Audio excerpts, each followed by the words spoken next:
ఓం గం గణాధిపతయే నమః. హాయ్ అండి, అందరికీ నమస్కారం.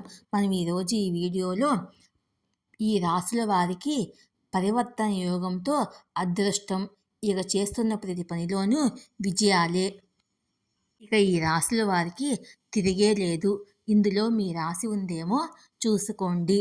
ఈ వీడియో కనుక మీకు నచ్చినట్లయితే లైక్ చేయండి, షేర్ చేయండి, సబ్స్క్రైబ్ చేసుకోండి. ఈ వీడియో లాస్ట్ వరకు స్కిప్ చేయకుండా చూడండి. Please subscribe me, support me. Thank you for watching. గురువు, శుక్రుడు ఇద్దరూ ప్రస్తుతము ఒకరి రాశి చక్రంలో మరొకరు ఉన్నారు. వృషభంలో బృహస్పతి, మీనములో శుక్రుడు ఉన్నారు. ఫలితంగా రాశి చక్రం మారిపోతుంది. దీనివల్ల కొన్ని రాసుల వారికి మంచి లాభాలు వచ్చే అవకాశం ఉంది. గ్రహాల రాశి చక్రాల్లో మార్పు ఖచ్చితంగా అన్ని రాసుల జాతకులను ప్రభావితం చేస్తుంది.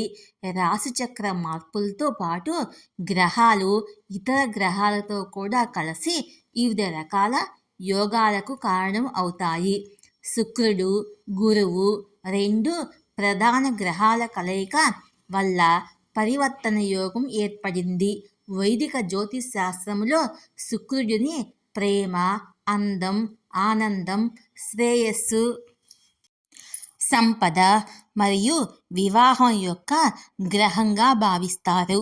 వాస్తవానికి శుక్రుడు ప్రస్తుతము దాని ఉన్నత రాశి అయిన మీనరాశిలో ఉన్నాడు మరియు మీనరాశి యొక్క పాలక గ్రహము గురువు. శుక్రుడు, గురువు ఒకరి పట్ల మరొకరికి శత్రుత్వ భావనలు ఉంటాయి. మరోవైపు దేవగురువు బృహస్పతి తన శత్రువైన శుక్రుడి రాశి అయిన వృషభ రాశిలో ఉంటాడు. ఈ విధంగా శుక్రుడు, బృహస్పతి ఒకరి రాశుల్లో మరొకరు ఉండటం వల్ల పరివర్తన యోగం ఏర్పడింది. వైదిక జ్యోతిష్ శాస్త్రం ప్రకారము రెండు శత్రుగ్రహాలు ఒకరి ఇంట్లో మరొకరు నివసిస్తున్నప్పుడు అవి ఎటువంటి హాని కలిగించవు. బదులుగా ఇవి మంచి ఫలితాలను ఇస్తాయి. అటువంటి పరిస్థితుల్లో బృహస్పతి శుక్ర రాజయోగం మార్పు వల్ల ఏ రాశి వారు ప్రయోజనం పొందుతారో మనం ఇప్పుడు ఈ వీడియోలో తెలుసుకుందాము. మేషరాశి. మేషరాశి వారికి గురు, శుక్రగ్రహాల రాశిచక్ర మార్పులు శుభప్రదంగా ఉంటాయి. శుక్రుడు మీ రాశి నుండి 11వ ఇంట్లో సంచరిస్తున్నాడు. బృహస్పతి వృషభ రాశిలో ఉండగా శుక్రుడు ఉన్నత రాశిలో ఉన్నాడు. శుక్రుడి 11వ ఇంట్లో ఉండటం ఎంతో శుభప్రదము. అటువంటి పరిస్థితుల్లో మేషరాశి వారికి ఆకస్మిక ఆర్థిక లాభాలు వచ్చే అవకాశం ఉంది. ఈ రాశి వారికి మంచి మొత్తంలో డబ్బు లభించే అవకాశం ఉంది. శత్రువులపై విజయం సాధిస్తారు. కార్యాలయంలో విజయం సాధించే అవకాశం ఉంది. మీకు అదృష్టం లభిస్తుంది. కార్యాలయంలో అన్ని రకాల అడ్డంకులు తొలగుతాయి. నిరుద్యోగులకు ఉద్యోగాలు లభిస్తాయి. మీరు మీ కుటుంబంతో మంచి సమయాన్ని గడుపుతారు. కన్యారాశి. కన్యారాశి జాతకులకు శుక్రుడు, బృహస్పతి కలయిక వలన రాజయోగాన్ని మార్చటము చాలా శుభదాయకము. కన్యారాశి వారికి శుక్రుడు 7వ ఇంట్లో ఉంటాడు. అటువంటి పరిస్థితిలో శుక్రుడి సంచారము మీకు ఆశీర్వాదం కంటే తక్కువేమీ కాదు. డబ్బులు, ఇంటి అధిపతి మీ 7వ ఇంటిని సంచరిస్తున్నాడు.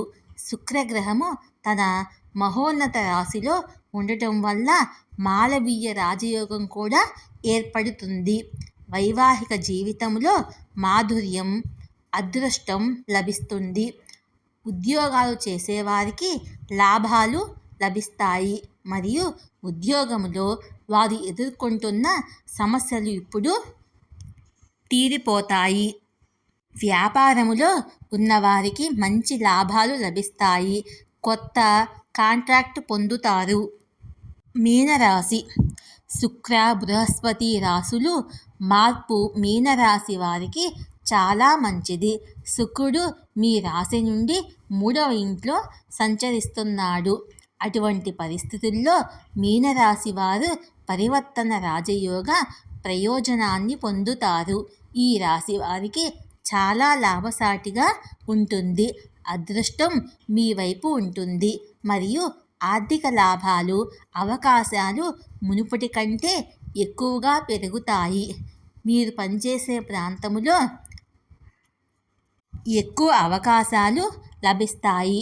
మీరు డబ్బు కొరతతో వ్యవహరించాల్సిన అవసరం లేదు. సరైన సమయంలో డబ్బు చేతికి అందుతుంది. ఉద్యోగస్తులకు జీతభత్యాలు గౌరవము పెరుగుతాయి. ఈ వీడియో కనుక మీకు నచ్చినట్లయితే లైక్ చేయండి, షేర్ చేయండి, సబ్స్క్రైబ్ చేసుకోండి. ఈ వీడియో లాస్ట్ వరకు స్కిప్ చేయకుండా చూడండి. Please subscribe me, support me. Thank you for watching.